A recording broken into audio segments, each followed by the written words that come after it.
All right. So, you ready? Good to go?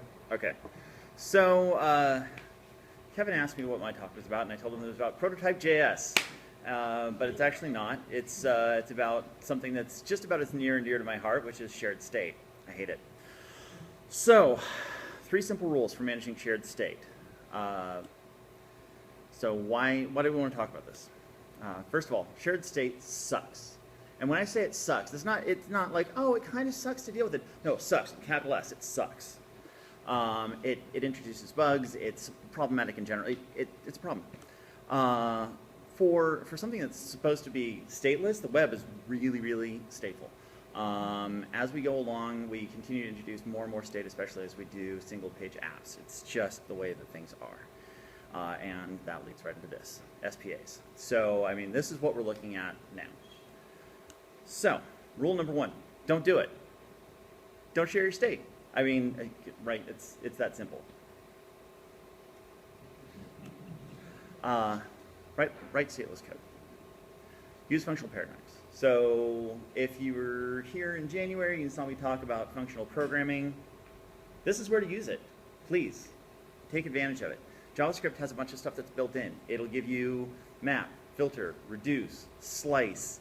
Oh God, what else? You can do all kinds of other weird stuff where you know, the push and pop, which are kind of modify-y, nasty, but still, use the functional stuff that's at your fingertips. Prefer data transformations over data modifications. So, if you have something that's shared, if you have some sort of object that you're using is like, this is my example object, or this is my base object, my default object. Take that, copy it, modify it, and use the transformed version rather than the original. Now you've left that original version clean. Nobody else is going to suffer for your shortcomings. No offense. I have them too. Finally, rely on your state machine. So every single page app system has a router of some sort. I don't care which one you're looking at. Angular has it, Ember has it, Aurelia has it. I'm sure that people have built stuff on Backbone. I know that Marionette gives you all kinds of stuff. If you can think of it, there is a state machine for it. Use it. Tie your state in with it. So now, what if there is global data? What if you're mucking around with something that everybody actually is sharing? Go back to my rule before. Make a copy. Operate on that. Then shoot the developer that created the global variable. So, rule number 2. Keep your state near the UI.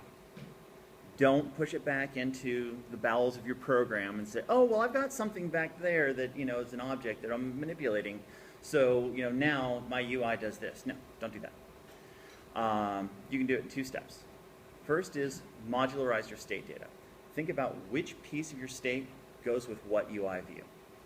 Break it out. Make sure that it's clean and usable. Step 2 is bundle that up with the UI. And I went and did just a real brief kind of overview. So Backbone, you have views and models that are bound together. React, you have JSX. I mean, the whole idea behind React is exactly this. Modularize your state. Angular, in 1x, it has directives. In 2x, it's going to have components. Ember has components. So once again, if you are in any kind of framework supporting single-page applications, it's already there for you. Use it. Finally, rule number 3, keep it encapsulated. So for as functional as I like to be, sometimes OO is the right way to go. So think about object orientation. Create state and transaction objects. Handle change through formal mutation. Keep the data out of meddling hands. And with that, you know, people think, oh, so much ceremony. Well, sometimes it's a good thing. When you see a getter or you see a setter, you know what's happening. You know that your setter is mutating something. You know that that's going to change. So it becomes very easy to go through your code and say, oh, it changed right there. Instead of going, well, there's an equal sign here somewhere. Somebody modified something, I know. This happened just the other week, so I know that this happens. I'm getting there, And so with that, encapsulation means data hiding. So take any of your data that you can that's part of your state, hide it away from prying hands, modify it directly with getters and setters instead of meddling directly in the data, and then look to pointers and factories to help keep things in wraps. So, recap, avoid shared state, bind state to the UI, use OO principles to encapsulate your data.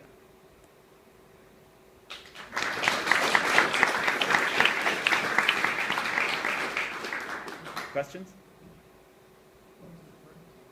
Where's the prototype?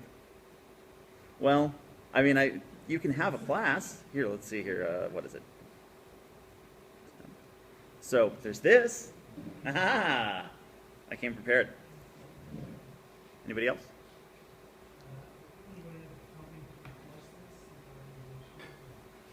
So yeah, so code reviews help a lot. Making sure that you have someone that's kind of the harbinger of doom when things happen that are bad. It really helps to have someone that's actually looking at it, coming back and saying, yeah, this is okay, but this is a bad idea. This is unsafe, but this is probably a better idea. That kind of thing. So definitely do that. A lot of it is social.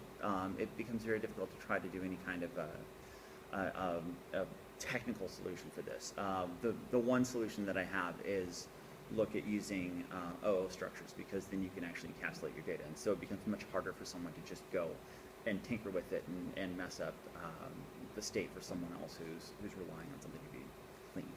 So does that help? Yeah, I just like in my company, as far as we because JavaScript can be used both ways. I think debating switching to a different language or is it forced? You know. Trying to teach people not to use those forces. But you say enforced, but I mean, you know, let's pick an enforced language like Java, right? Is that kind of what you're thinking? Oh, you're thinking Haskell. Oh, you're thinking like immutable data structures. Well, if you want to go down that road, I mean, there is immutable JS, so you could actually go down that road instead if you wanted to do that. And that would actually give you some more control in your JS.